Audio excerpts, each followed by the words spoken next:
नमस्कार माझ्या कानगावातील नागरिकांनो. खरं तर आज 1 जानेवारी 2026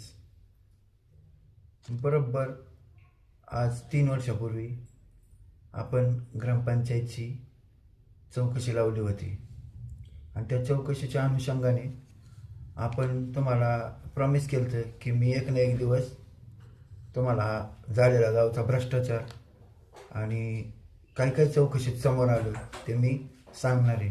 आणि तो घोटाळा किती कोटीचा आहे, लाखाचा आहे, याचं कॅल्क्युलेशन आपणच करा. आता मी तुम्हाला यावर माहिती देणारच होतो आणि त्याची माहिती आजपासून आपण नवीन वर्षाची सुरुवात करणार आहे. तर यामध्ये कसं झालं, आपण माहिती अधिकार ज्यावेळेस सादर करत होतो, म्हणजे माहिती अधिकार ज्यावेळेस ग्रामपंचायतचं इलेक्शन झालं त्याच्यानंतर 1 वर्षभर यावर आपण कुठलाही माहिती अधिकार टाकला नव्हता. पण नंतर हळूहळू असं लक्षात आलं की आपल्या ग्रामपंचायतमध्ये मोठा भ्रष्टाचार चालू आहे. त्यानंतर आपण 2022पासून तर सलग 8-9 महिने मी माहिती अधिकारामधून माहिती घेत होतो.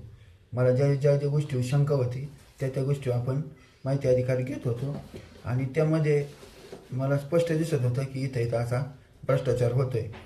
ही गोष्ट सगळ्या बॉडीतील काही लोकांना कळली की यामुळे आपण अडचणीत येणार आहे.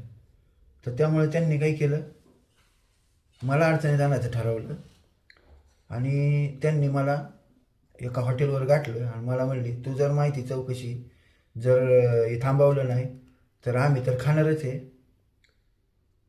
आणि आमचं कुणी वाकडं करू शकत नाही, कारण आमचा खर्च हा रोजचा 1000 रुपये, आम्ही हा खर्च आणणार कुठून.